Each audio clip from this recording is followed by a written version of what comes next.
bagi kita semua. Salam di dalam kasih Tuhan kita Yesus Kristus. Oleh karena kemurahan hati Tuhan, kita dimungkinkan untuk melangsungkan ibadah Jumat Agung, berarti memperingati hari kematian Yesus Kristus 2000 tahun yang lalu. Saya juga menyapa anak-anak Tuhan, umat Tuhan, hamba Tuhan di dalam luar negeri, di mana saja. Selamat bersekutu, selamat mengikuti pemberitaan firman dalam ibadah Jumat Agung dimanapun Anda berada. Saya juga mengucap syukur kepada Tuhan atas kepercayaan Tuhan bagi kami di tengah pemberitaan firman Tuhan pada saat yang siang ini. Bukan suatu kebetulan, tetapi Tuhan punya rencana yang indah bagi kita semua. Tuhan punya maksud, Tuhan mau menyatakan kasih dan kemurahannya bagi kita semua untuk menolong, untuk menyelamatkan kehidupan kita. Nikah jasmani, nikah rohani, segala sesuatu mau dipulihkan oleh Tuhan. Mengingat kedatangan Tuhan sudah tidak lama lagi, tanda-tanda zaman sudah terlihat. Biarlah kita semakin hari semakin sungguh-sungguh mencari kerajaan surga, di dalamnya ada kebenaran. Bukan mencari kerjaan, tetapi mencari kerajaan surga. Jangan dibalik, supaya semuanya nanti ditambahkan. Terima kasih buat Bapak Pendeta T. Nababan, Bapak Gembala di tempat ini. Tuhan telah mempertemukan kami beberapa tahun yang lalu, kurang lebih 10 tahun ya Bapak Gembala, di Malang atau mungkin di Malang, bersama rekan-rekan hamba Tuhan dari GPI, organisasi GPI. Kami boleh berkenalan dengan hamba Tuhan yang lain yang tidak bisa saya sebut. Dan sampai hari ini hubungan kami erat. Saya bersyukur punya rekan hamba Tuhan seperti Bapak Pendeta T. Nababan. Sekalipun kami masih muda, diberi kesempatan untuk melayani di tempat ini. Tadi kami berbincang-bincang supaya pengajaran ini bisa disebarluaskan. Saya katakan ini cukuplah untuk hamba Tuhan 100 orang jika Tuhan menghendaki. Ya Bapak Gembala, puji Tuhan. Baik, terima kasih buat semua. Saya juga tidak lupa menyapa imam-imam, diaken, tua-tua sidang. Tuhan memberkati kita semua, pelayan-pelayan Tuhan, bahkan serta umat Tuhan, sidang jemaat di tempat ini. Tuhan memberkati kita semua. Puji Tuhan. Haleluya. Puji Tuhan. Baik, mari kita segera dengar firman Tuhan dari Filipi pasal yang ke-3. Filipi pasal yang ke-3 ayat yang ke-10. Silakan. Yesua. Demikianlah firman Tuhan. Ya, Filipi pasal yang ke-3 ayat yang ke-10. Silakan. Yang kukendaki ialah mengenal Dia dan kuasa kebangkitannya. Iya. Terus Dan persekutuan dalam penderitaannya, di mana aku menjadi serupa dengan Dia dalam kematiannya. puji Tuhan. Rasul Paulus berkata, yang kukehendaki ialah mengenal Dia dan kuasa kebangkitannya dan persekutuan dalam penderitaannya, di mana aku menjadi serupa dengan Dia dalam kematiannya. Kuasa kebangkitannya dan persekutuan dalam penderitaannya, kemudian menjadi serupa dengan Dia dalam kematiannya, adalah 3 serangkai atau satu kesatuan yang tidak terpisahkan. Amin, saudaraku. Saya ulangi, kuasa kebangkitannya dan persekutuan dalam penderitaannya, kemudian menjadi serupa dengan Dia dalam kematiannya, adalah 3 serangkai atau satu kesatuan yang tidak terpisahkan. Inilah yang dikehendaki oleh Rasul Paulus. Kiranya ini juga yang kita kehendaki, bahkan kita dambakan. Amin, saudaraku. Semoga lewat ibadah Jumat Agung, di dalamnya ada pemberitaan firman, sehingga kerinduan kita terwujud seperti apa yang dirindukan oleh Rasul Paulus. Amin, saudaraku. Puji Tuhan. Yang kukehendaki ialah mengenal Dia dan kuasa kebangkitannya. Oleh sebab itu, segera saja kita membaca surat Paulus yang dikirim kepada sidang jemaat di Roma, pasal yang ke-6.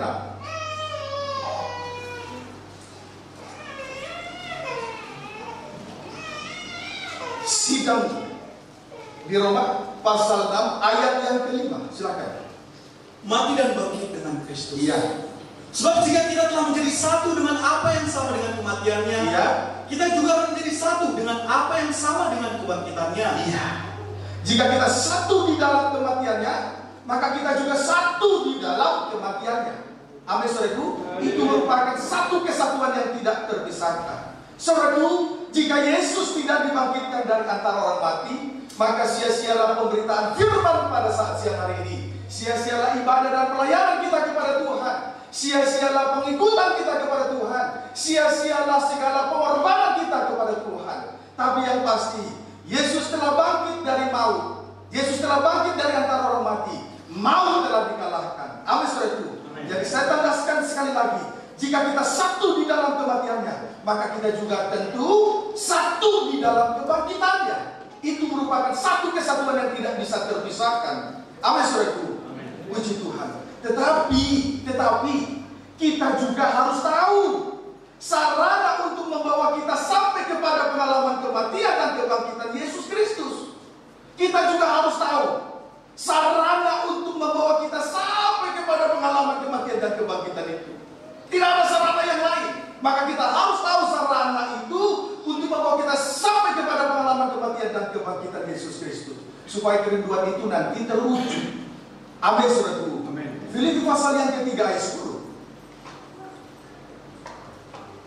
Kembali kita membaca Filipi pasal yang ketiga ayat 10. Silakan.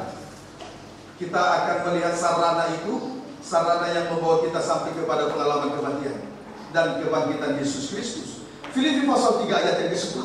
Yang kehendaki ialah mengenal Dia dan kuasa kebangkitannya, Terus? dan persekutuan dalam penderitaannya, Ya. di mana aku menjadi serupa dengan Dia dalam kematiannya. Untuk sampai pada pengalaman kematian dan kebangkitan Yesus Kristus, diawali dengan persekutuan dalam penderitaannya, yaitu sengsara salib atau aniaya karena firman. Itu sarana. Inilah sebuah sarana untuk membawa kita sampai pada pengalaman kematian dan kebangkitan Yesus Kristus. Tidak ada lagi sarana yang lain. Amin, saudaraku. Amin, saudaraku. Puji Tuhan.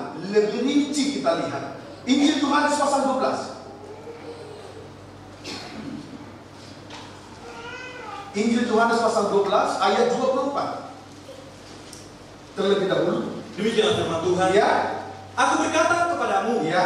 sesungguhnya jikalau biji gandum tidak jatuh ke dalam tanah dan mati, Jikalau biji gandum tidak jatuh ke dalam tanah dan mati, terus ia tetap satu biji dia saja. tetap satu. Terus Tetapi jika dia mati, Ia mati, ia akan menghasilkan banyak buah. menghasilkan banyak buah. Puji Tuhan. Jika biji gandum tidak jatuh ke dalam tanah dan mati, ia tetap satu biji saja. Tetapi jika ia mati, ia akan menghasilkan banyak buah. Menghasilkan banyak buah itu berbicara tentang pengalaman kebangkitan.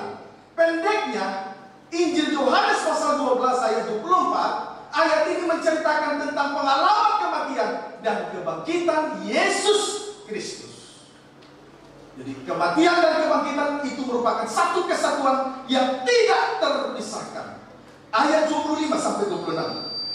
Barang siapa mencintai nyawanya, Ya. ia akan kehilangan nyawanya. Ya. Tetapi barang siapa tidak mencintai nyawanya di dunia ini, Terus? ia akan memeliharanya untuk hidup yang kekal. Buana, terus Barang siapa melayani aku, barang siapa melayani, terus ia harus mengikut aku. Ya. Dan di mana aku berada, di situ pun pelayanku akan berada. Terus? Barang siapa melayani aku, ia akan dihormati Bapa. Puji Tuhan. Syarat untuk melayani dan mengikuti Tuhan adalah titik 2.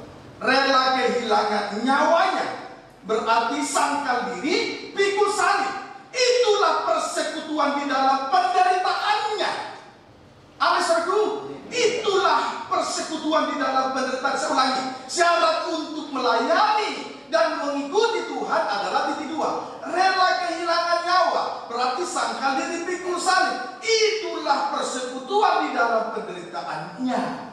Jadi sudah sangat jelas bahwa sengsara salib adalah sarana yang paling indah untuk membawa kita sampai kepada pengalaman kematian dan kebangkitan itu. Amin, saudaraku. Puji Tuhan.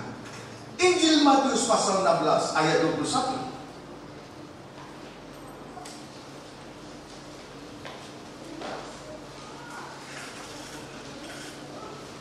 Injil Matius pasal 16 ayat 21 saja terlebih dahulu. Silakan.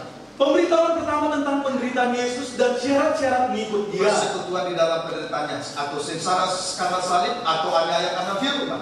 Ayat 21. Sejak waktu itu, Yesus mulai menyatakan kepada murid-muridnya Ya. bahwa Ia harus pergi ke Yerusalem. Harus pergi ke Yerusalem. Sekarang kita ada di Yerusalem baru. Ada di tengah ibadah dan pelayanan, pusat kerajaan damai sejahtera. Terus Dan menanggung banyak penderitaan dari pihak tua-tua, imam-imam kepala dan ahli-ahli Taurat. Terus Lalu dibunuh dan dibangkitkan pada hari ketiga. dibunuh, mati, dan dibangkitkan. Puji Tuhan. Yesus Kristus memberitahukan penderitaannya kepada murid-murid, kepada 12 murid. Lalu dibunuh dan dibangkitkan pada hari yang ketiga. Sengsara salib, aniaya karena firman, sangat efektif untuk membawa kita sampai pada pengalaman kematian dan kebangkitan Yesus Kristus. Amin, saudaraku. Di sini tadi Yesus menceritakan penderitaannya, dimulai dari persekutuan di dalam penderitaan, kemudian mati, terbunuh di atas kayu salib, hari ketiga bangkit. Puji Tuhan.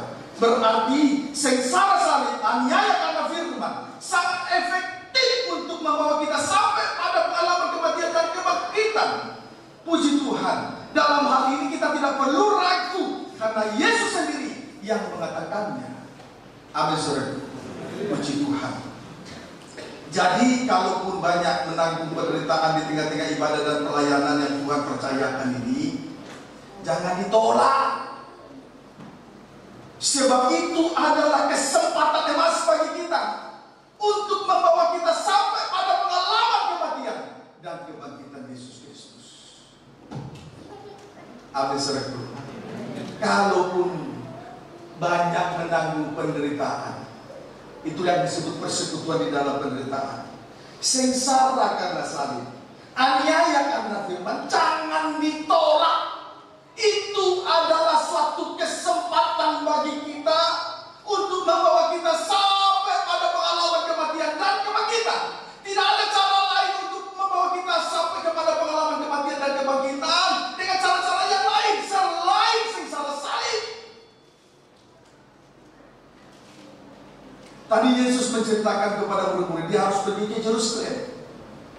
Yerusalem itu adalah pusat kerajaan damai sejahtera. Itulah ibadah dan pelayanan.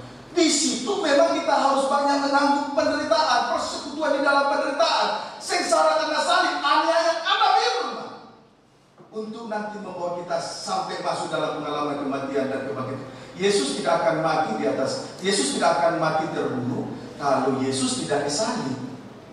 Jadi betul-betul sengsara salib sarana yang indah dan yang efektif untuk membawa kita sampai pada pengalaman kematian dan kebangkitan. Tidak ada cara lain, tidak ada sarana yang lain.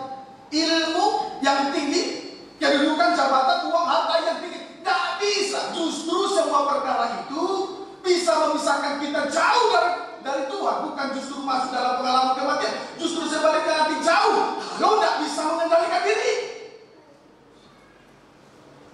Amin, saudaraku. Amin, saudaraku. Puji Tuhan. Haleluya.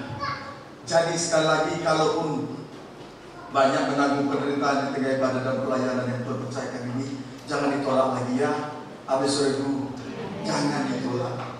Puji Tuhan. Ayat 24-25. Lalu Yesus berkata kepada murid-muridnya, setiap orang yang mau mengikut aku, ia harus menyangkal dirinya, memikul salibnya, dan mengikut aku. Sampai 25 terus. Karena barang siapa mau menyelamatkan nyawanya, ia akan kehilangan nyawanya. Kehilangan nyawanya, sakal diri pikul salib, kehilangan nyawa terus. Tetapi barang siapa kehilangan nyawanya karena aku, sakal diri pikul salib terus, ia akan memperolehnya. Kembali di sini dinyatakan bahwa syarat untuk mengikuti dan melayani Tuhan adalah menyangkal dirinya dan mengikut salibnya, sama dengan rela kehilangan nyawa untuk memperoleh hidup kekal, tujuan yang abadi. Amin, saudaraku. Puji Tuhan. Sekarang kita akan memperhatikan tentang menyangkal diri dan memikul salibnya. Keterangan titik 2, menyangkal dirinya. Menyangkal diri berarti tidak mengakui kelebihan-kelebihan, bahkan segala yang ada di dalam diri ini, sama dengan tidak bernegak atas diri sendiri. Saya ulangi, sangkal diri artinya tidak mengakui kelebihan-kelebihan, bahkan segala yang ada di dalam diri ini, sama dengan tidak bernegak atas diri sendiri. 2 Korintus 12 ayat 1-4. Silakan yang mencatat dengan rapi. 2 Korintus 12 ayat 1-4 terlebih dahulu. Ya. Paulus menerima penglihatan dan penyataan. Ya. Aku harus bermegah. Ya. Sekalipun memang hal itu tidak ada faedahnya. Tidak ada faedahnya bermegah. Terus, namun demikian, aku hendak memberitakan penglihatan-penglihatan dan penyataan-penyataan yang kuterima dari Tuhan. Iya, ayat 2. Itu yang mau diceritakan. Menceritakan penglihatan dan penyataan, bukan soal bermegah. Terus, aku tahu tentang seorang Kristen, ya. 14 tahun yang lampau. Setelah 14 tahun dia melayani Tuhan, dia kembali menceritakan pertobatannya kepada saudara jemaat di Korintus. Terus, entah di dalam tubuh aku tidak tahu, entah di luar tubuh aku tidak tahu. Dalam roh terus. Allah yang mengetahuinya. Orang itu tiba-tiba diangkat ke tingkat yang ketiga dari surga. Aku juga tahu tentang orang itu. Entah di dalam tubuh, entah di luar tubuh, aku tidak tahu. Allah yang mengetahuinya. Terus. Ia tiba-tiba diangkat ke Firdaus dan ia mendengar kata-kata yang tak terkatakan, yang tidak boleh diucapkan manusia. Puji Tuhan. Di sini kita melihat Rasul Paulus diangkat ke tingkat yang ketiga dari surga, yang disebut juga dengan Firdaus, ya. Apa saudaraku? Puji Tuhan. Kemudian ketika Rasul Paulus diangkat ke tingkat yang ketiga dari surga yang disebut tadi Firdaus, ia menerima dua hal. Yang pertama tadi sudah dibaca. Ketika dia diangkat ke tingkat yang ketiga dari surga yang disebut Firdaus, dia menerima dua hal dari Tuhan. Yang pertama, Rasul Paulus menerima penglihatan. Tadi sudah dibaca. Yang pertama, Rasul Paulus menerima penglihatan. Di dalam Bilangan pasal 12 ayat yang ke-6, Tuhan menyatakan dirinya kepada hamba Tuhan yang diurapi lewat penglihatan. Berarti ketika Tuhan menyatakan dirinya kepada Rasul Paulus lewat penglihatan, menunjukkan bahwa Rasul Paulus berkenan kepada Allah. Ini suatu prestasi dari seorang hamba Tuhan yang luar biasa. Rasul Paulus berkenan kepada Tuhan. Kemudian yang kedua, Rasul Paulus menerima penyataan-penyataan dari Tuhan. Apa penyataan-penyataan dari Tuhan? Yaitu mendengarkan kata-kata yang tak terkatakan dan yang tidak boleh diucapkan manusia. Apa itu? Berarti ada suatu persekutuan yang indah dengan Tuhan. Ada hubungan intim dengan Tuhan. Ada hubungan nikah rohani dengan Tuhan. Sehingga menghasilkan nyanyian baru, atau bahasa roh, atau logat ganjil, atau bahasa lidah. Jadi nyanyian baru, bahasa roh, bahasa lidah, logat ganjil, hasil dari persekutuan yang indah dengan Tuhan. Itulah penyataan-penyataan yang diterima oleh Rasul Paulus. Bukankah ini sesuatu yang luar biasa, saudaraku? Amin, saudaraku? Kalau ada hubungan intim, pasti menghasilkan nyanyian baru, bahasa lidah. Dan yang tidak bisa terkatakan dan yang tidak bisa diucapkan oleh siapapun kecuali orang itu dengan Tuhan. Amin, saudaraku. Berarti Rasul Paulus seorang hamba Tuhan yang sangat luar biasa. Inilah yang dia terima, dua hal inilah yang dia terima ketika dia diangkat ke tingkat yang ketiga dari surga yang disebut juga dengan Firdaus. Puji Tuhan. Haleluya. Jadi bahasa roh adalah kata-kata yang tak terkatakan, yang tidak bisa dimengerti oleh siapapun kecuali orang itu dengan Tuhan. Amin, saudaraku. Sekarang ayat 5. Ini suatu hal yang luar biasa yang dia terima dari Tuhan. Sekarang kita lihat dulu reaksinya terhadap semua itu. Ayat 5. Atas orang itu aku hendak bermegah. Atas orang itu aku hendak bermegah. Terus, tetapi atas diriku sendiri, atas diriku aku tidak akan bermegah. Aku tidak akan bermegah. Terus, selain atas kelemahan-kelemahanku. Rasul Paulus tidak bermegah atas dirinya sendiri.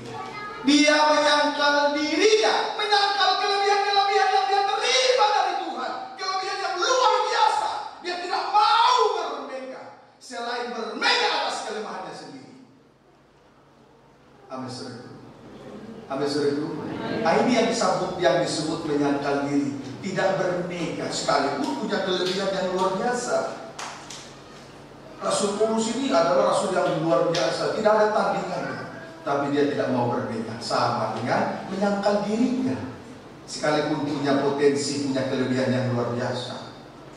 Ayo pemain musik, jangan bermega. Pemimpin usia, siapapun yang melayani di tempat ini, jangan bermega kalaupun dipercayakan oleh Tuhan. Amin, saudaraku. Puji Tuhan. Kiranya dapat dipahami dengan baik. Ayat yang kita.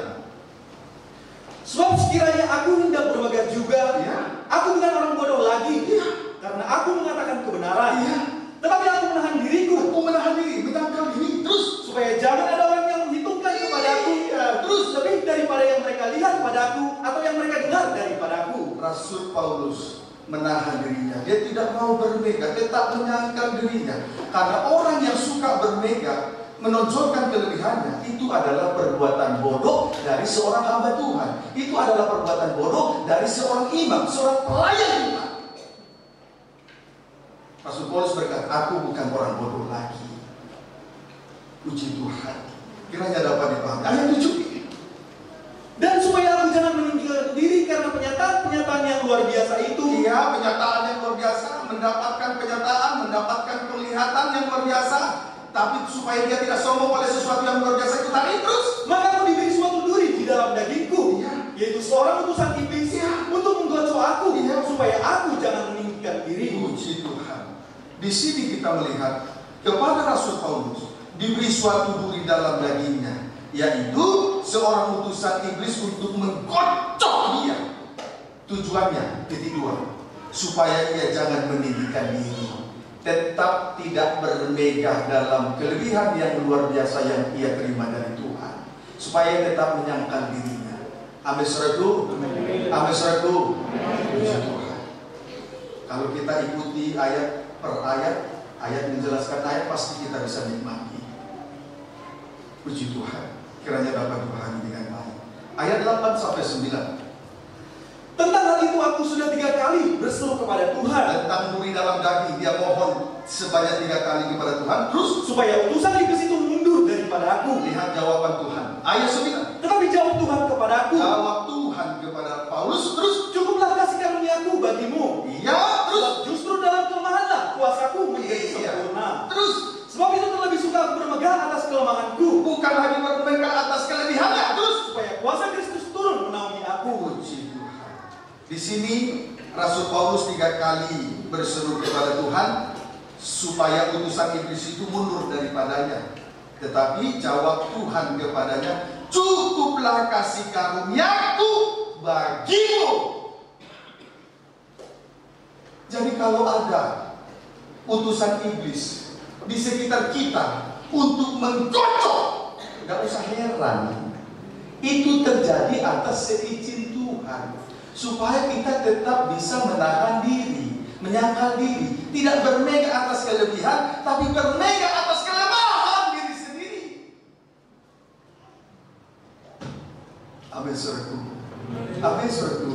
Kalaupun sakit bagi daging, terima saja. Salib itu tidak enak, sakit bagi daging, tapi dibaliknya indah. Amin, saudaraku. Puji Tuhan. Kiranya dapat dipahami. Ayat 10. Karena itu aku senang dan rela di dalam kelemahan, Iya, bermega dalam kelemahan. Terus di dalam siksaan, Iya. di dalam kesukaran, Iya. di dalam penganiayaan, Iya. dan kesesakan oleh karena Kristus. puji Tuhan. Rasul Paulus terlebih suka bermega dalam kelemahan. Bermega dalam kelemahan berarti suka di dalam siksaan, suka di dalam kesukaran, suka di dalam penganiayaan, suka dalam kesesakan oleh karena Kristus. Sebab jika aku lemah, aku kuat. Kalau kita bermega dalam kelemahan, bermega dengan sangsara salib, di situ kita kuat. Tapi kalau kita bermega atas kelebihan, kita lemah. Amin, saudaraku. Kalau merasa diri hebat pasti lemah. Tapi merasa diri kalau kita bermega dalam kelemahan, sengsara salib, kita akan kuat oleh salib. Puji Tuhan. Kiranya dapat dipahami dengan baik. Itulah keterangan tentang menyangkal diri. Sekarang keterangan memikul salibnya. Keterangan titik 2, memikul salibnya. Begitu saja ya menulis. Memikul salibnya artinya memikul tanggung jawab yang Tuhan percayakan di atas pundak ini. Saya sebagai gembala sidang GPT Betania Serang dan Cirebon Seorang hamba Tuhan sekarang sudah menerima jabatan gembala. Seorang hamba Tuhan sudah menerima jabatan gembala. Itu tanggung jawab yang harus saya pikul. Saya harus memberi makan, minum domba-domba lewat 3 macam ibadah pokok. Ibadah pendalam Alkitab, memberi makan domba-domba. Ibadah raya minggu, memberi minum domba-domba. Ibadah 2 penyembahan, memberi nafas hidup. Plus saya juga bertanggung jawab untuk kaum muda remaja. Itu tanggung jawab saya sebagai gembala sidang, sebagai hamba Tuhan yang sudah menerima jabatan gembala. Itu harus saya pikul. Puji Tuhan. Sekarang kita akan melihat lebih jauh soal memikul tanggung jawab. Kolose pasal 3.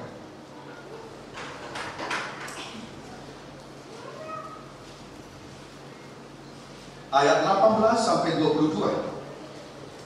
Demikianlah firman Tuhan. Ya. Hubungan antara anggota-anggota rumah tangga. Ya. Hai istri-istri, Hai istri, tunduklah kepada suamimu sebagaimana harusnya di dalam Tuhan. sampai 22 terus. Hai suami-suami, Suami, kasihilah istrimu dan janganlah berlaku kasar terhadap dia. terus Hai anak-anak, anak, taatilah orang tuamu dalam segala hal, Terus. karena itulah yang indah di dalam Tuhan. terus Hai bapak-bapak, bapak, janganlah sakiti hati anakmu, Iya. supaya jangan tawar hatinya. terus Hai hamba-hamba, hamba-hamba, taatilah tuanmu yang di dunia ini dalam segala hal. terus Jangan hanya di hadapan mereka saja, jangan di depan muka, dilihat baik, di belakang tidak, terus untuk menyenangkan mereka, Terus. melainkan dengan tulus hati karena takut akan Tuhan. puji Tuhan. Setiap orang harus memikul tanggung jawab yang dipercayakan oleh Tuhan. Antara lain, A. Tanggung jawab seorang istri, tunduk kepada suaminya. Itulah yang seharusnya di dalam Tuhan. Itu tanggung jawab istri. B. Tanggung jawab suami, mengasihi istrinya, berarti tidak berlaku kasar kepada pasangan hidupnya. C. Tanggung jawab seorang anak kepada orang tua, taat kepada orang tuanya, atau patuh pada ajaran orang tuanya. Sebab itulah yang indah di dalam Tuhan. Bagi anak, tidak ada artinya umur panjang Tuhan berikan di tanah ini kalau dia tidak diberkati. Itu tidak indah. Tidak ada artinya berkat yang diterima seorang anak kalau umurnya tidak panjang di tanah yang Tuhan berikan ini. Itu tidak indah. Jadi yang indah di dalam Tuhan patuh pada orang tuanya. Amin saudaraku. Puji Tuhan. Kemudian tanggung jawab. D. Tanggung jawab seorang bapak.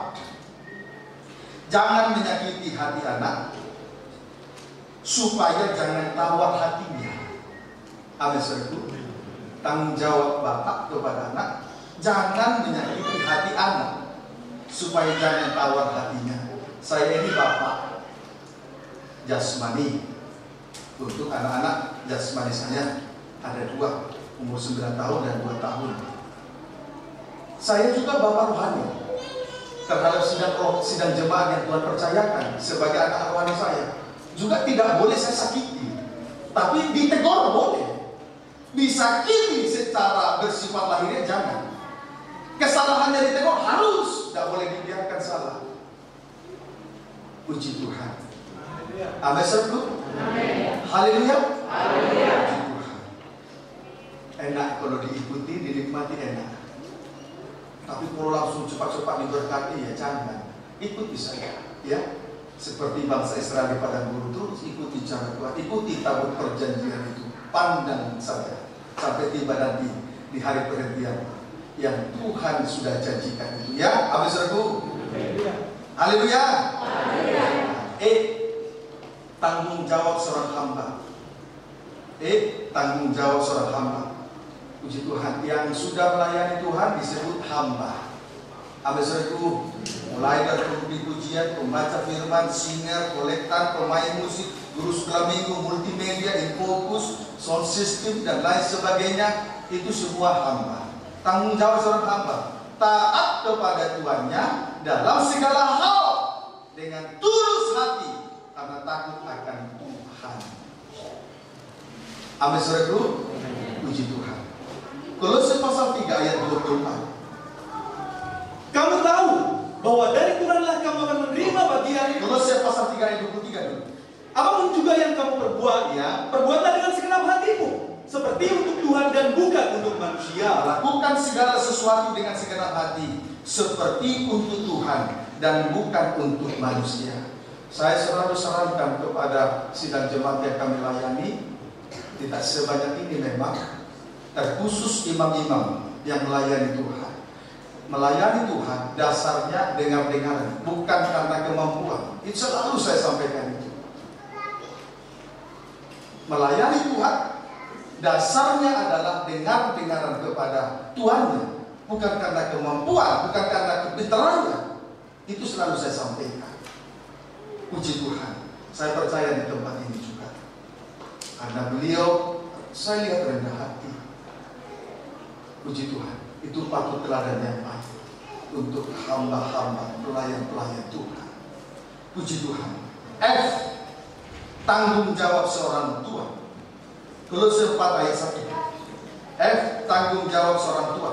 Kolose 4 ayat 1. Hai Tuhan-Tuhan, Hai Tuhan-Tuhan, berlakulah adil dan jujur terhadap hamba-Mu. Ya. Ingatlah, kamu juga mempunyai Tuhan di sorga. Puji Tuhan. Seorang Tuhan berlaku adil dan jujur kepada hambanya. Pertanyaannya sekarang, itulah sekarang, itu tentang memikul tanggung jawab. Tadi sangkal diri sudah, haleluya. Kemudian memikul tanggung jawab sudah, haleluya. Puji Tuhan. Pertanyaannya sekarang, pertanyaannya, pada saat kapan menyangkal diri dan memikul salib? Enak kan tersusun? Pada saat kapan menyangkal diri, tidak berpegang dan memikul salibnya? Lihat ayat yang sama, tapi dalam Injil yang lain. Lukas 9 ayat 23.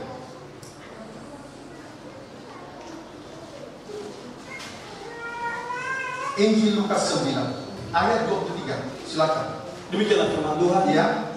Katanya kepada mereka Kata semua, Yesus kepada mereka, terus setiap orang yang mau mengikut aku, syarat untuk mengikuti Tuhan, terus ia harus menyangkal dirinya, menyangkal diri, memikul salibnya setiap hari, dan mengikut aku. Menyangkal diri, memikul salibnya setiap hari. Apa arti setiap hari? Berarti menyangkal diri, memikul salibnya sampai mendarah daging. Jadi salib yang dipikul dan tidak berpegang atas diri sendiri, itu dinikmati sekali. Dulu sebelum saya terpanggil menjadi seorang hamba Tuhan, saya tidak mengerti soal sangkal diri memikul salib. Saya berpikir sangkal diri memikul salib telah mengambil hak saya sebagai manusia.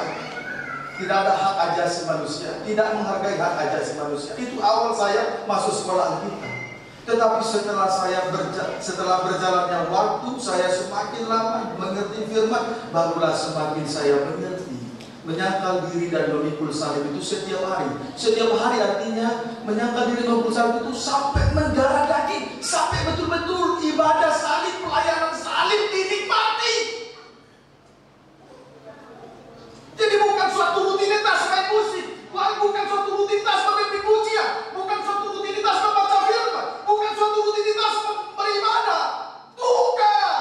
Tapi betul-betul ibadah salib, betul-betul pelayanan salib dinikmati. Sudah mendarah daging, sudah menjadi tabiat. Ambil suruh, ambil suruh. Puji Tuhan. Haleluya. Puji Tuhan. Tadi saya dibatasi Bapak Gembala 1 jam ya. Sudah Bapak Gembala kasih 10 menit lagi. Takut saya tidak nyampe khotbahnya ini. Ya sudah. Sidang jemaat mau mengalah kepada salib. Haleluya. Haleluya. Bukan memberontak Bapak Gembala, tidak boleh. Harus hormat. Amin ya Bapak Gembala. Puji. Amin dong. Haleluya. Haleluya. Puji Tuhan. Saya bahagia di tempat ini, walaupun sedikit seperti di padang gurun tadi, putar balik. Saya pikir tidak rasa seperti Tangerang. Ternyata kota baru ya, jadi sedikit. Puji Tuhan, tapi punya pengalaman yang baru. Puji Tuhan. Haleluya. Akhirnya di balik salib semuanya indah. Bapak-bapak, ibu-ibu semuanya indah saja. terang benderang saat dengar firman. Dan ngantuk ya, apa saudaraku? Puji Tuhan. Haleluya.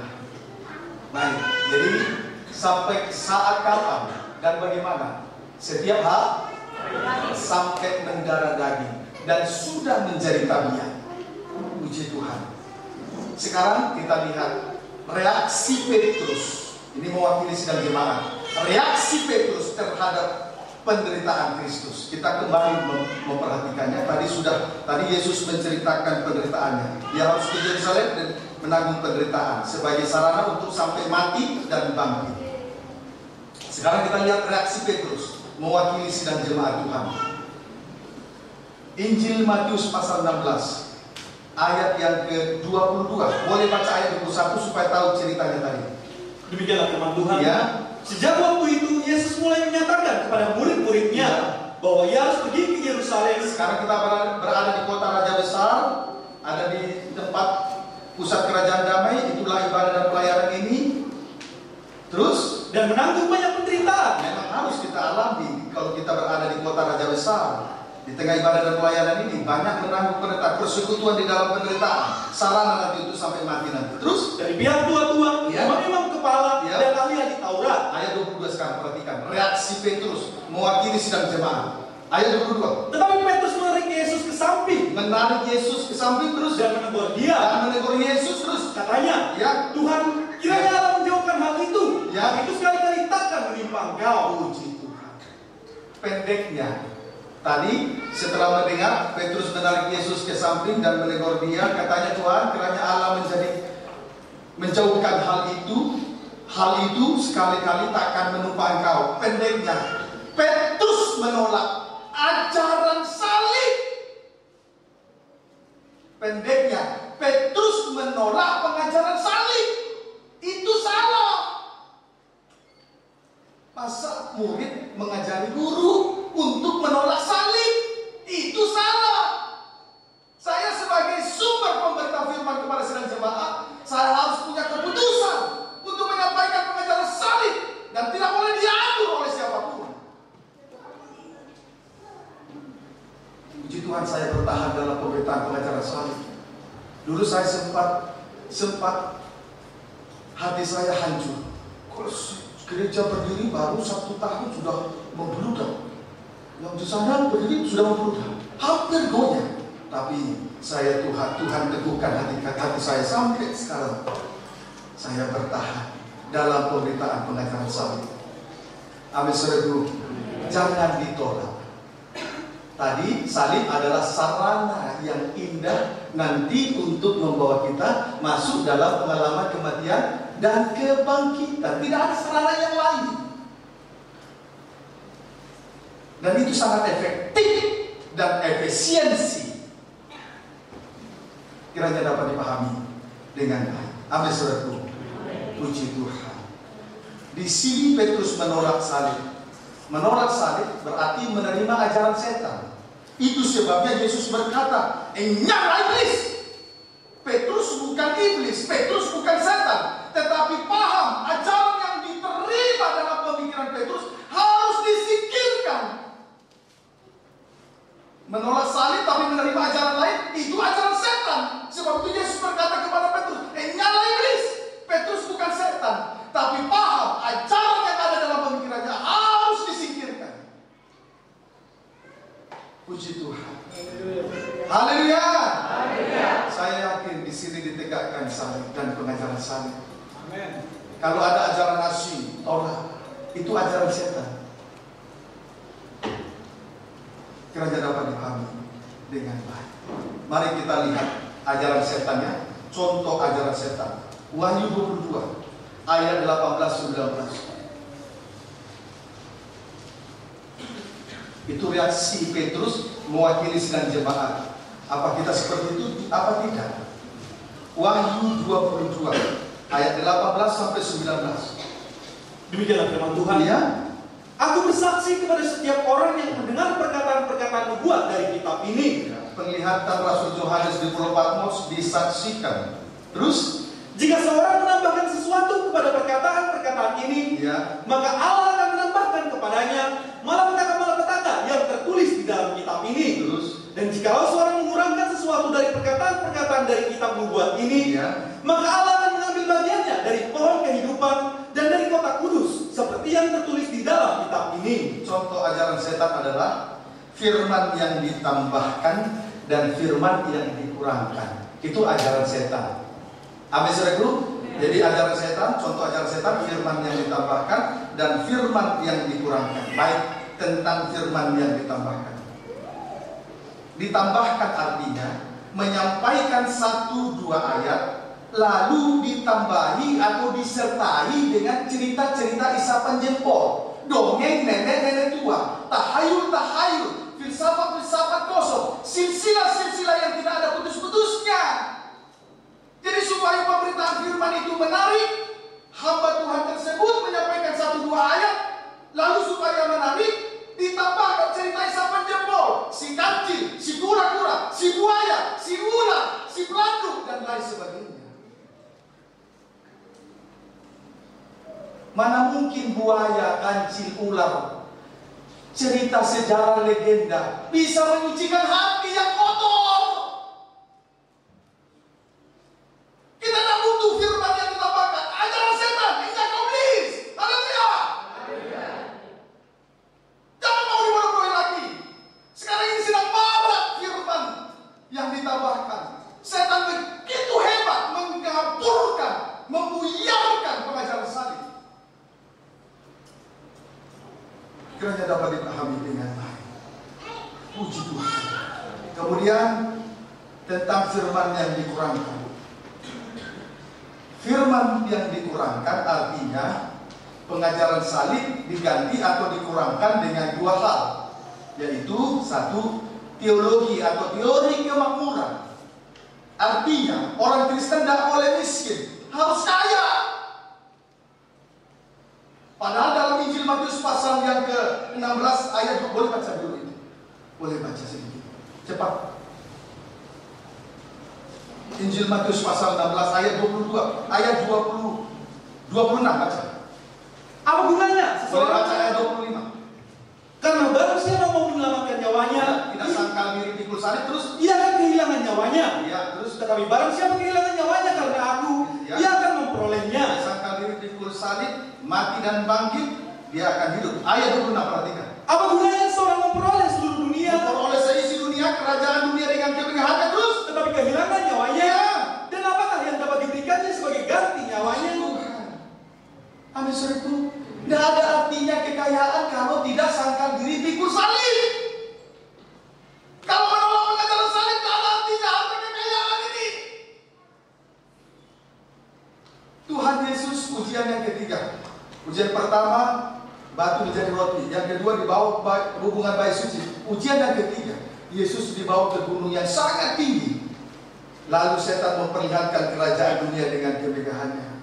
Kemudian syarat itu semua akan diberikan kepada Tuhan Yesus dengan syarat dia harus menyembah setan. Tapi Yesus berkata, "Enyahlah engkau iblis, ada tertulis, engkau hanya menyembah kepada Tuhan Allahmu dan hanya kepada Dia saja engkau berbakti."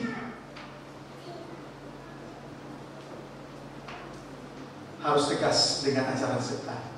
Amin, saudaraku. Amin, saudaraku. Nah, itu teori kemakmuran.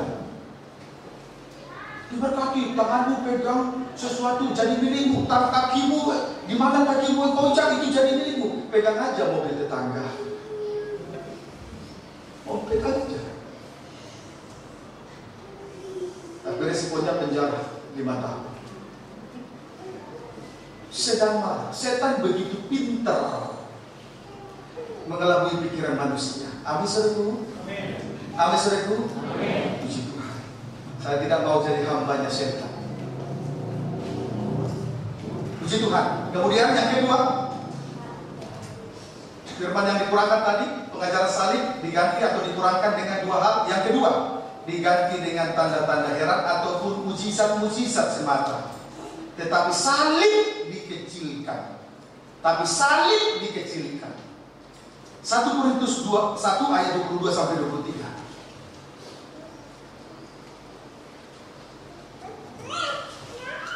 1 Korintus 1 ayat 22 sampai 23. Baca. Hikmat Allah dan hikmat manusia. Silakan.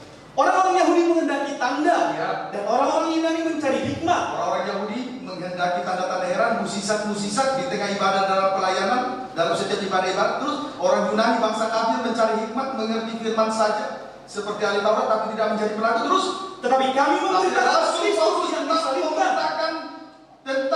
memberitakan Yesus yang disalibkan. Terus Untuk orang-orang Yahudi suatu batu sandungan, Iya. dan untuk orang-orang bukan Yahudi suatu kebodohan. Rasul Paulus memiliki pendirian yang kuat. Ia tetap memberitakan tentang pribadi Yesus yang disalibkan. Dia tidak terpengaruh dengan orang Yahudi. Dia tidak terpengaruh dengan orang Yunani bangsa kafir. Orang Yahudi hanya menghendaki tanda-tanda heran, mukjizat di tengah ibadah dan pelayanan. Tidak menghendaki salib. Sehingga ketika firman salib disampaikan, mereka tersandung. Kemudian Rasul Paulus tidak terpengaruh dengan orang Yunani bangsa kafir yang hanya mencari hikmat, sehingga pemberitaan firman tentang salib bagi mereka adalah suatu kebodohan. Tapi Rasul Paulus tetap memberitakan Yesus yang disalibkan. Amin, saudara. Kita harus memiliki pendirian yang kuat. Sejuta kali terjadi mukjizat di depan mata.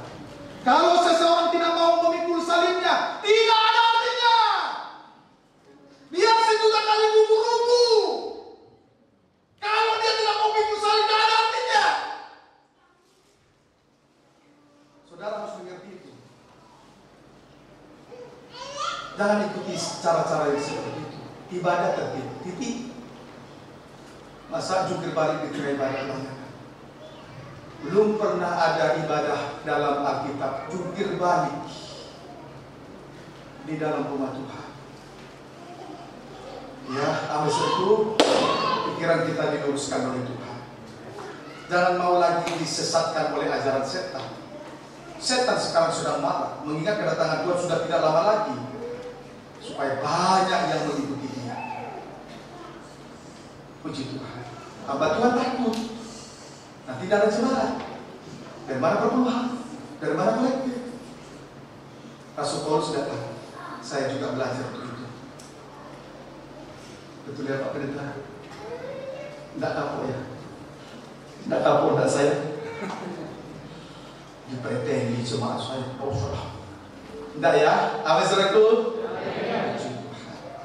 Ini yang benar. Saya tidak sampaikan yang tidak benar. Itulah firman yang dikurangkan. Ya, amin saudaraku? Haleluya. Sekarang ciri-ciri menerima pengajaran salib. Sekarang akan lebih masuk lebih dalam lagi. Ciri-ciri menerima pengajaran salib. Injil Yohanes 12 ayat 24.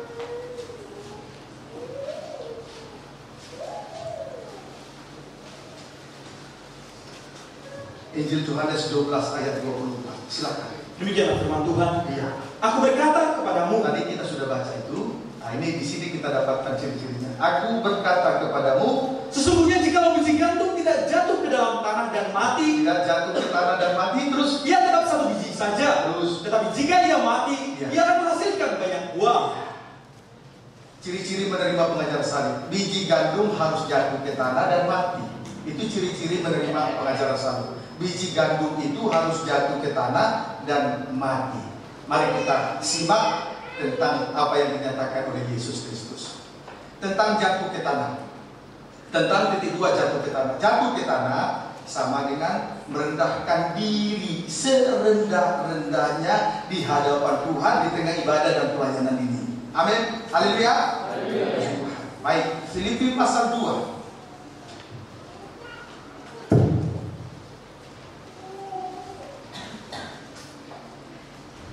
Filipi pasal 2 ayat 6 sampai 8. Nasihat supaya bersatu dan merendahkan diri seperti Kristus. Ya. Yang walaupun dalam rupa Allah, Dia adalah Allah menjadi manusia. Terus tidak menganggap kesetaraan dengan Allah itu sebagai milik yang harus dipertahankan, tidak mempertahankan hak miliknya. Terus melainkan telah mengosongkan dirinya sendiri Dia lepaskan segala sesuatu dan mengosongkan dirinya sendiri. Terus dan mengambil rupa seorang hamba Ya. dan menjadi sama dengan manusia. Yesus Kristus adalah Allah menjadi manusia, turun ke bumi setelah menjadi manusia. Perhatikan ayat 8 ya. Terus Dan dalam keadaan sebagai manusia, dalam keadaannya sebagai manusia Puji Tuhan. Dalam keadaan sebagai manusia, Yesus telah merendahkan dirinya. Haleluya. Puji Tuhan. Untuk merendahkan dirinya, terlebih dahulu Yesus harus melepaskan segala miliknya. Dia tidak mempertahankan hak sebagai milik yang harus dipertahankan. Dia lepaskan. Sebetulnya dia Allah. Yesus itu Allah menjadi manusia. Tapi untuk menjadi manusia dan menjadi manusia merendahkan diri, terlebih dahulu dia melepaskan segala sesuatu yang dia miliki. Sama dengan mengosongkan diri, berarti berada di titik nol. Merendahkan diri itu sama dengan berada di titik nol. Amin, saudara. Melepaskan diri, kemudian mengosongkan diri, berarti berada di titik nol, kosong. Berada di titik nol, kosong. Kalau kita buat diagram,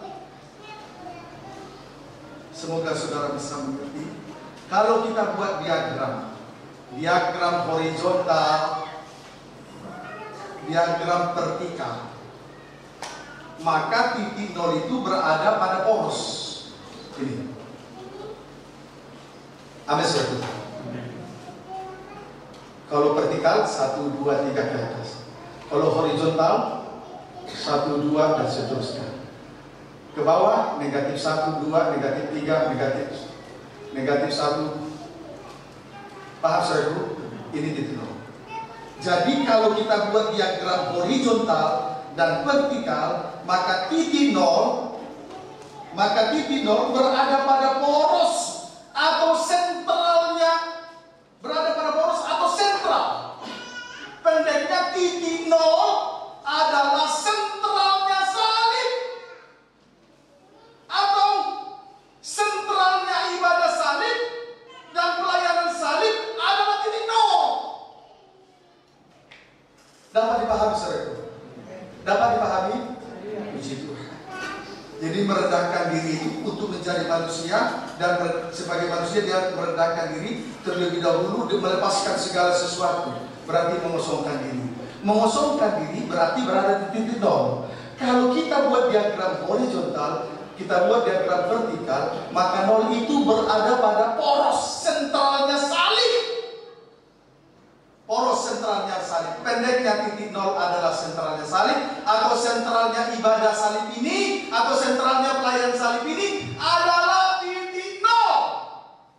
Jadi jangan sampai melayani tidak berada di titik nol, tidak merendahkan diri. Sentralnya salib titik nol, sentralnya ibadah titik nol, sentral pelayanan titik nol. Merendahkan diri serendah-rendahnya.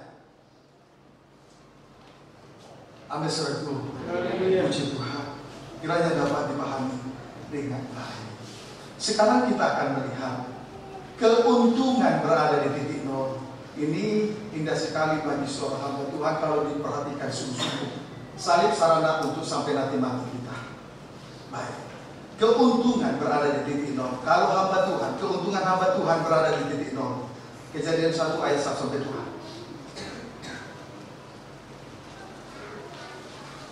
Kalau kita gunakan pengajaran mempelai, tidak asal main comot ayat, semua tersusun dengan rapiah. Sebab itu tolak ajaran lain. Baik, Kejadian 1 ayat 1 sampai 2. Tolak ajaran yang ditambahkan, dikurangkan. Haleluya. Puji Tuhan.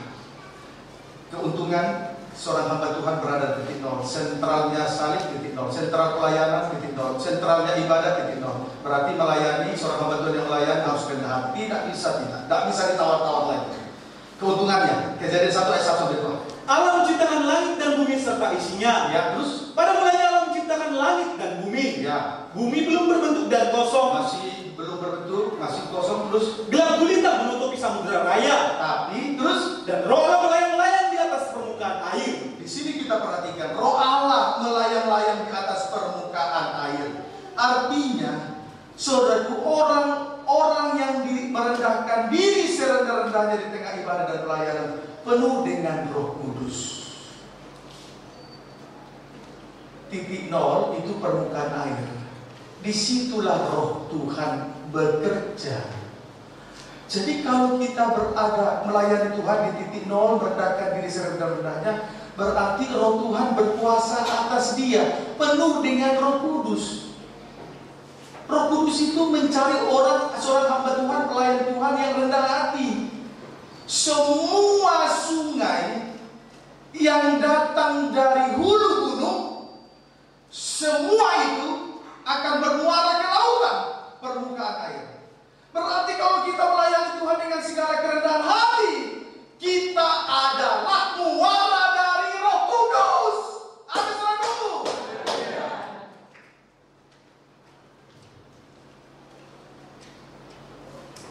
Kitalah muara Roh Kudus kalau melayani dengan kerendahan. Tidak boleh asal-asal main musik. Tidak boleh, harus rendah. Biar tutup mata, enak terdengar nanti. Ada faktor X yang menolong. Pemimpin usia juga tidak boleh asal-asal. Pembaca firman juga tidak boleh asal-asal.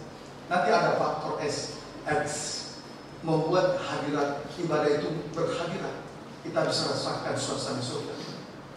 Biar pemberitaan firman lama, tapi ada hadirat Tuhan. Enak.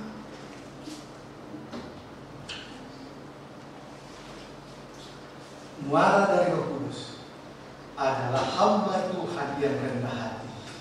Amin, saudaraku. Puji Tuhan. Haleluya. Puji Tuhan. Haleluya. Sekarang praktek di titik 0. Filipi 2 ayat 7.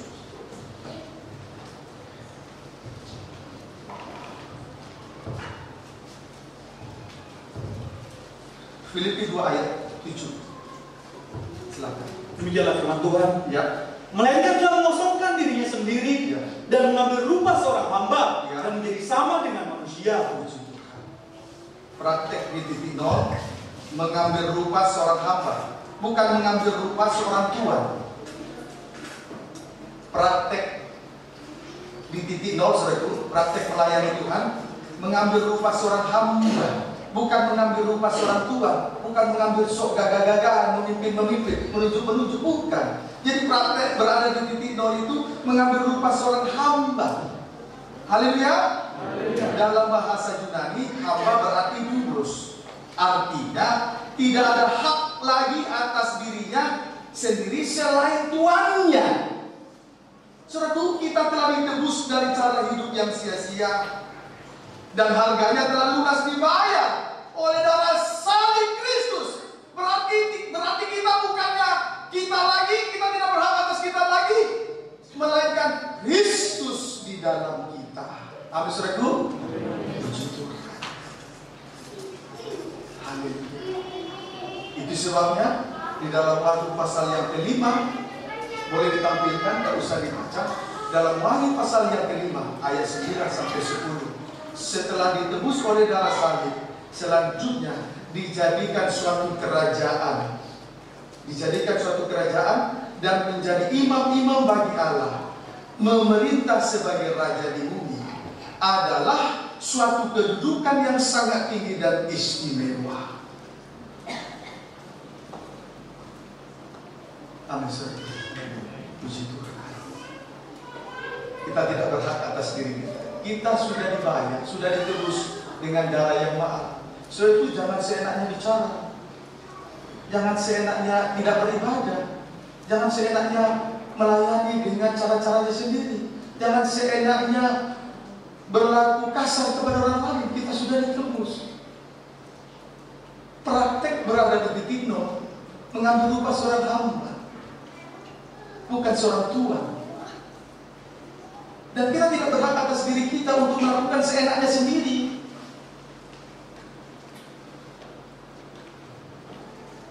Amin, saudaraku. Haleluya. Puji Tuhan di belakang. Haleluya. Puji Tuhan. Kiranya dapat dipahami dengan baik. Haleluya. Baik. Itu tentang jatuh kita. Sekarang tentang mati. 10 menit selesai sesuai dengan perjanjian kami.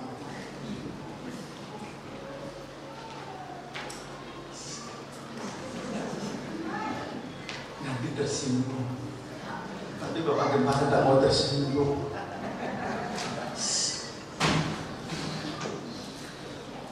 Tuan-tuan sidang tidak tersinggung ya?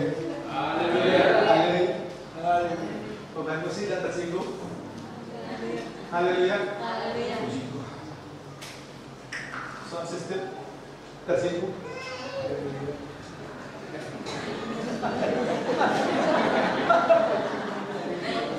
Saya harus tanya, nanti saya tolak lagi besok-besok. Panggil banget, jangan dipanggil pendeta itu keras, lusuh hatiku. Lusuh.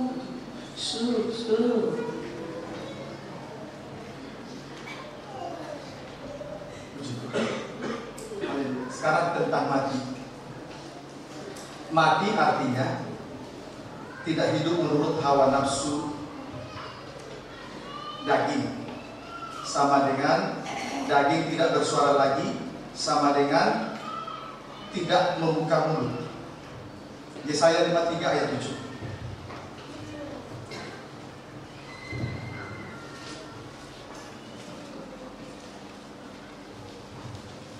Yesaya 53 ayat 7.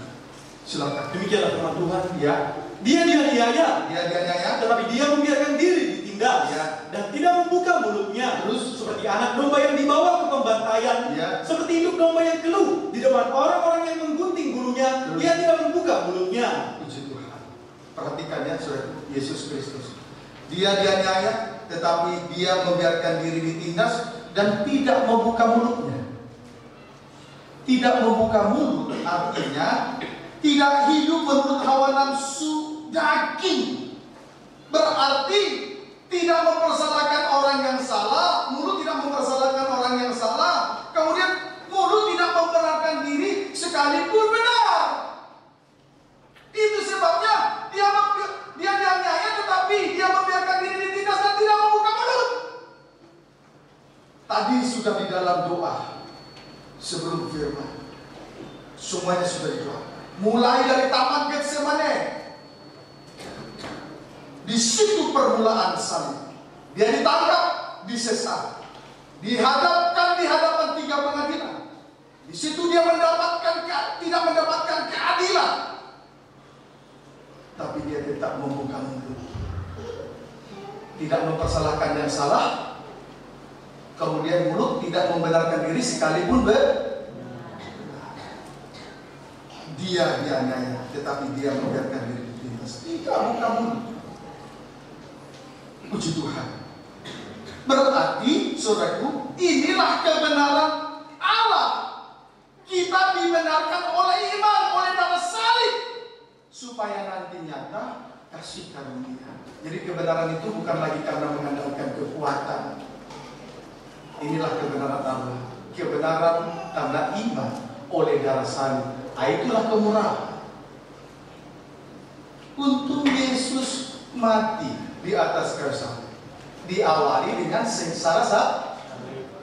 Jadi betul, salib, sengsara salib, aniaya karena firman, sebuah sarana yang indah untuk membawa kita sampai pada pengalaman kematian. Yesus tidak mungkin mati terbunuh kalau Yesus tidak disalib.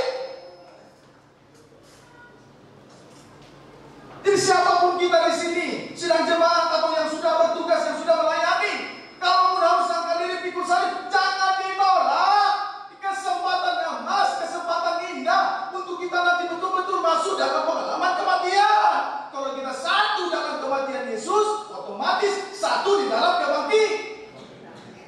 Kalau Yesus tidak mati dari antara orang mati, sia-sia pemberitaan firman siang ini, sia-sia ibadah pelayanan kita, sia-sia pengikutan kita, sia-sia pengorbanan kita selama ini. Tapi nyatanya Yesus bangkit dari antara orang mati, mau telah ditolak, dikalahkan. Apa serdu? Puji Tuhan. Kita dapat dipahami dengan baik. Haleluya. Dampak positif mati ada 2. Yang pertama, boleh dibaca kembali. Yesaya 53 ayat 7, kembali dibaca. Dampak positif kalau mati ada 2. Daging tidak bersuara lagi, mulut tidak terbuka lagi. Ada 2 dampak positifnya. Ulangi baca. Yesaya 53 7. Dia dianiaya, tetapi dia membiarkan diri ditindas dan tidak membuka mulutnya. Perhatikan dampak positifnya. Terus, seperti anak domba yang dibawa ke pembantaian, ya pembantaian 1. Terus, seperti induk domba yang keluh di depan orang-orang yang menggunting bulunya, dia tidak membuka mulutnya. Puji Tuhan. Yang pertama, anak domba dibawa ke pembantaian. Itu dampak positif yang pertama. Anak domba dibawa ke pembantaian. Dibantai berarti potongan-potongan daging itu yang dipersembahkan di atas mezbah korban bakaran itu dapat dinikmati. Amin saudaraku. Amin saudaraku. Dibantai berarti potongan-potongan daging yang dipersembahkan di atas mezbah korban bakaran itu dapat dinikmati. Potongan daging yang dipersembahkan di atas mezbah korban bakaran itulah tubuh dan darah Yesus. Itulah tubuh dan darah Yesus, anak domba yang dibantai. Puji Tuhan. Haleluya. Tuhan senang.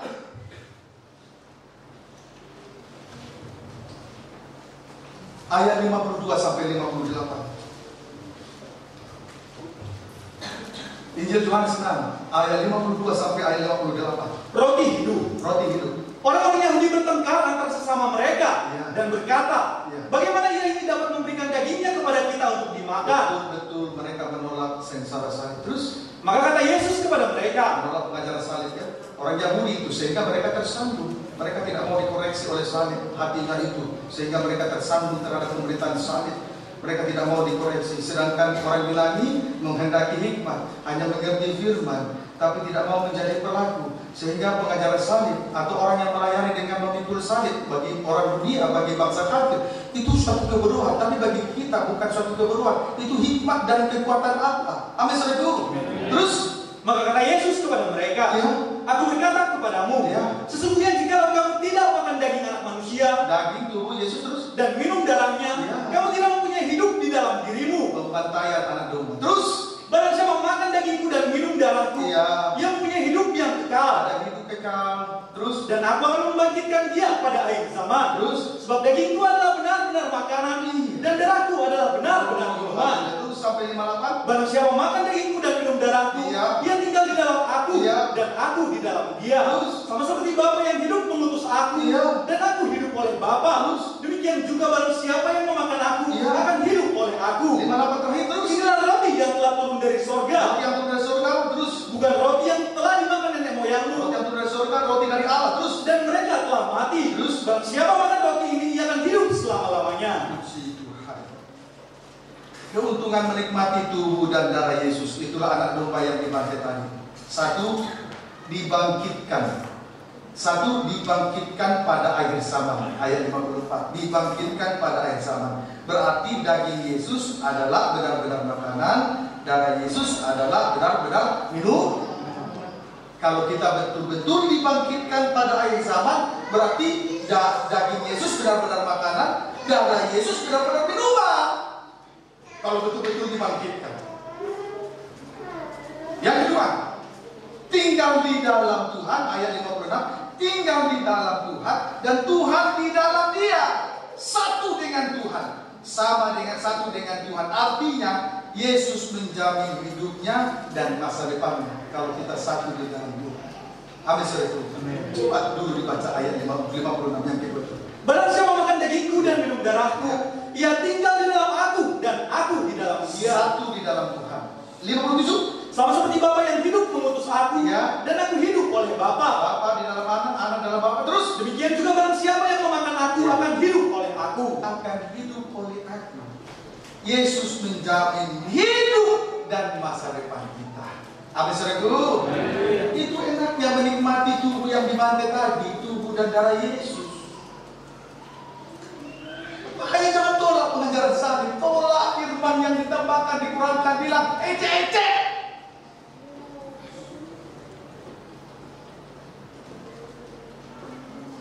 Puji Tuhan. Oh, ada jaminan hidup ya. Adakah saudara bahagia dengan firman ini? Adakah kita bersyukur kepada Tuhan dengan pengajaran salib?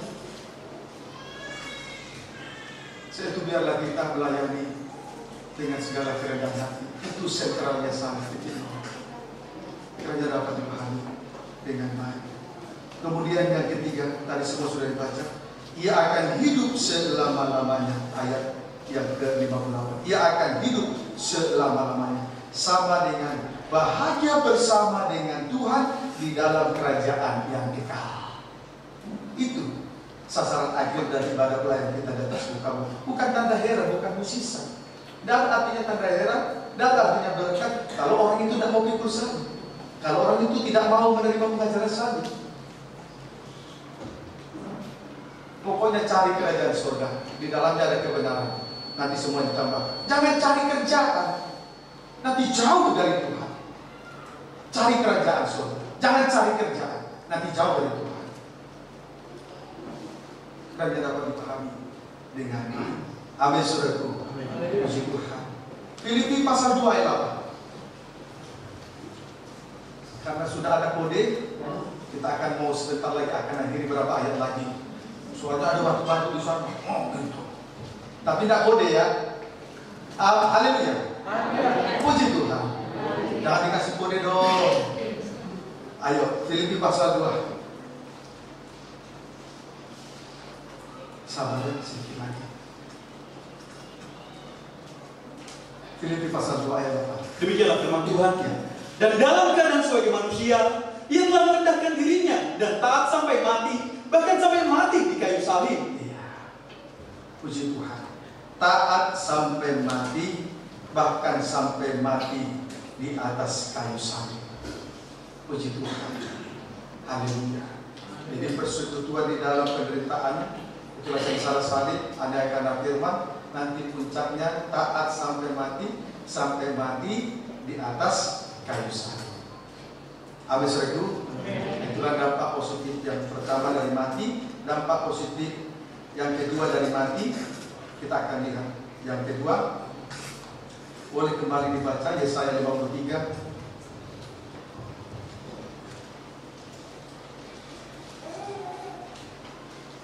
Yesaya 53. Tadi sudah dibaca, tapi saya supaya kita tidak meraba-raba. Yesaya 53 itu. Demikianlah firman Tuhan. Ya. Dia dianiaya, tetapi dia membiarkan diri ditindas dan tidak membuka mulutnya, seperti anak domba yang dibawa ke pembantaian. Jadi anak domba dibantai. Itu keuntungan pertama. Kalau mati, daging tidak bersuara, mulut tidak terbuka. Keuntungan yang kedua, terus seperti induk domba yang keluh di depan orang-orang yang menggunting bulunya, ia tidak membuka mulutnya. Yang kedua, orang-orang menggunting bulu dari induk domba. Tadi anak domba dibantai, sekarang keuntungan yang kedua, orang-orang akan menggunting bulu induk domba. Artinya dosa disucikan dan diampuni oleh kasih dan kemurahan Tuhan. Orang-orang, kita semua orang-orang telah menggunting bulu induk domba.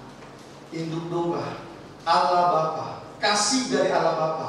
Itulah Yesus yang disalib. Kita sudah menikmati bagaikan menggunting bulu induk domba, sehingga dosa disucikan dan diampuni oleh kasih dan kemurahan dari Allah Bapa. Puji Tuhan. Kegunaan kasih, satu, menutupi banyak sekali dosa. 1 Petrus 4 ayat 8. 2, sebagai pengikat yang mempersatukan dan menyempurnakan. Kolose 3 ayat 14. Itulah orang-orang yang menggunting bulu induk domba. Puji Tuhan. Ayat yang terakhir, betul-betul terakhir, supaya kita bersyukur dalam doa, supaya firman ini termaterai, jangan berlalu begitu saja. Jumat Agung tahun 2018 akan terkenal. Habis itu, sengsara salib, sebuah sarana yang baik dan indah dan sangat efektif dan efisien untuk membawa kita sampai pada pengalaman kematian dan kebangkitan. Kalau kita satu dalam kematian, otomatis kita satu dalam kebangkitan. Puji Tuhan. Yesaya 1 ayat 18.